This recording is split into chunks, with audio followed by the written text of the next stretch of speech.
All right, let's welcome to the first assignment video. This is going to be awkward because I'm making this for the first time too, guys. So stick with me. Um, the goal of this assignment video is that this should help you finish your assignment number one, which is Introduction to Physics, and which has 8 questions in it. So hopefully some of you guys joined in late, and by the end of this video, you should have enough knowledge that you should be able to finish your assignment number one. Okay, let's get started. This is the first thing that I told. So this is going to be basically a review of what happened in the class when you were not here or not present in the class, even though you were here.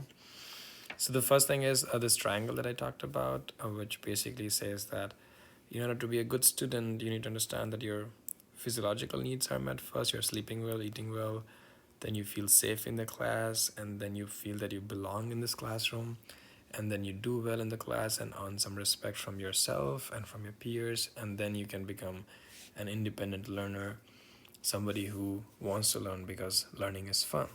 So yeah, this was something I had presented in the class, and this should help you. This pyramid should help you do question one for the assignment. But let's move to the main fun stuff that we talked about in the class. The first question I talked to the class was, what is physics basically? Many people answer different things, but in general, the way we describe physics is it's one of the most fundamental sciences. So there's physics, there's chemistry, there's biology, but if you rank them in terms of which one is more basic, it's definitely physics. The more questions you ask from your bio teacher, your chemistry teacher, but that why something is happening, if you keep answering those whys, you will end up using physics in one way or the other. So it's called one of the most fundamental sciences. It's also described as a study of matter and energy and their interactions. So that's one another way to describe physics too. And yet another way to describe physics is it uses a language of mathematics to express the laws of nature, how everything works around us. Using the language of maths, if we try to explain that, we do physics basically. All right, this should help you answer question number two. These are the two books we'll be using, but don't worry about it right now. Uh, what is the scope of physics? So, what kind of objects do we study in physics? Well, we study some things which are very, very small, like atoms and subatomic particles, to the things that are very, very large, like galaxies and the entire universe at some point, even.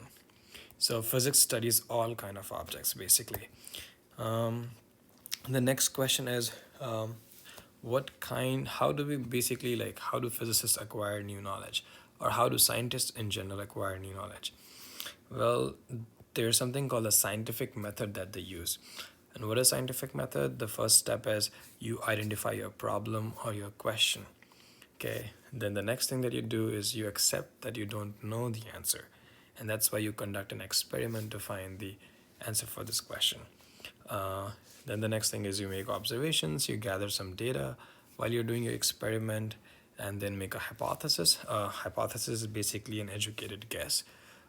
Either you make that guess based on the data, or you make a guess and then you check with the data if your guess is right or not. So step 3 and 4 can be in reverse order as well. So step 4 could come first and step 3 could come later. It depends on what you are studying.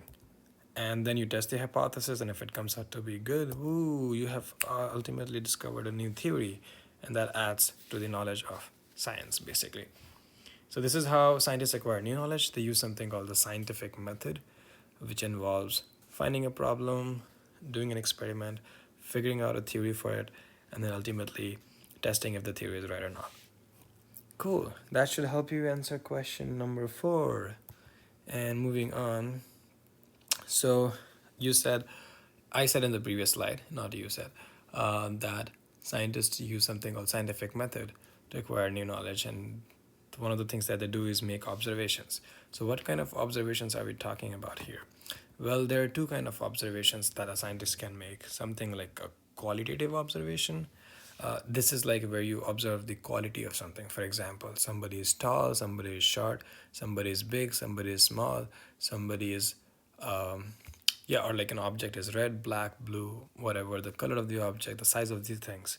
So anything that basically uses an adjective to describe it. Or something could be like a quantitative observation too. For example, there are 6 people in the room, or there are like 12 birds in the sky, like, or somebody is going 70 miles per hour. So anything that uses a number is basically a quantitative observation. So a good example would be, for example, you could say Mr. Raj is tall, and that could be a qualitative data. But if you say Mr. Raj is 5 feet 11 inches, that's a quantitative data. So anytime you use a number to express the data, that's quantitative. But if you use the quality of something to express the data, that's just qualitative. That's where the word qualitative comes from, the word quality, whereas quantitative comes from the word quant, which means like number, basically. And this should help you do question 5 and 6. So what is a physical quantity? A physical quantity is described as a property of an object or system that can be measured. For example, if your body was a physical system that I'm trying to study, then I can measure how much you weigh, I can measure how high you are, or how broad you are. These are the things that I can measure about your body as a system. And the things that I can measure are basically the physical quantities. Anything that you can measure about a system. So, well, you can measure infinite things about any object, to be honest. But if you simplify this further down, you realize that there are only 7 fundamental units in physics or in nature. What are they? And the reason I have a James Bond picture here is because 007, hopefully some of you guys would recognize that, his rifle number. So the 7 fundamental quantities in nature are time, length, mass, and then there is something called electric current, temperature, how much amount a substance has, and the luminous intensity. But don't worry about all of this from 4 to 7. We will not be studying it right now. This year, at least in 2022, all you need to care about is time, length, and mass. So these are the 3 most fundamental physical quantities that we'll be focusing on.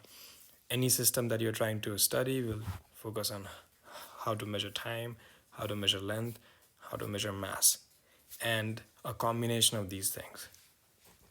So then let's talk a little bit about what's a scalar and vector quantity. So all these quantities that we study in physics can be categorized into 2. One is scalar and one is vector. If you're a scalar, you're pretty boring, but if you're a vector, you're pretty interesting. How? Well, a scalar is basically only has a number to it. So it's something called only magnitude.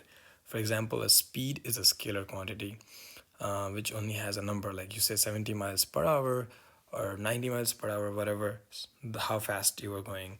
But you only give a number and that's it. Whereas for a vector, you have a number, like a magnitude, and also a direction. So when you say 70 miles per hour south, that's a velocity, and it's example of a vector. If you say something is falling down with an acceleration of 10 meter per second square, that's another vector. So things like velocity, displacement, acceleration, force, these things have directions and they're called vectors.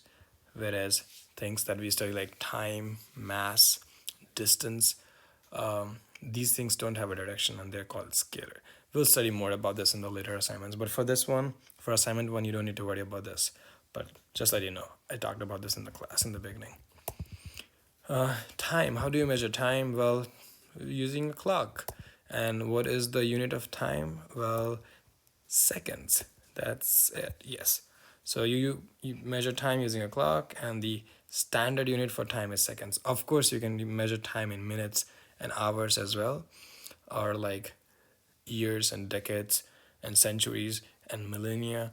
But in scientific units, we stick to seconds as our unit for time. And I'm running out of time because I want to make this video less than 10 minutes. Haha. So, all right, length is the second fundamental quantity that we talked about of the 3. And how do you measure length? Well, you can use multiple instruments like a meter stick or different vernier calibers, scales and stuff. And what's the unit for length? Well, it's just meters. But you can again have kilometers as a unit of length, mile as a unit of length, light years is also a unit of length. And this, what I'm saying right now, will be helpful for your question 8, because length can be very small to very big. And depending on how big of a length you're talking about, you can use different systems for it. But fundamentally, meter is the most basic one. That's the scientific unit. But you can also use a kilometer or a light year for measuring length. And the last but not the least, how do you measure mass? Well, you use the scale, and the fundamental, like the scientific unit for mass is kilograms. Again, it could be pounds too, it could be any other thing too, but scientific unit for mass is kilograms. That's what all people agree over the world, that this will be our standard unit. That's it for your assignment 1. We'll see you in assignment 2 video, hopefully. Ding, ding.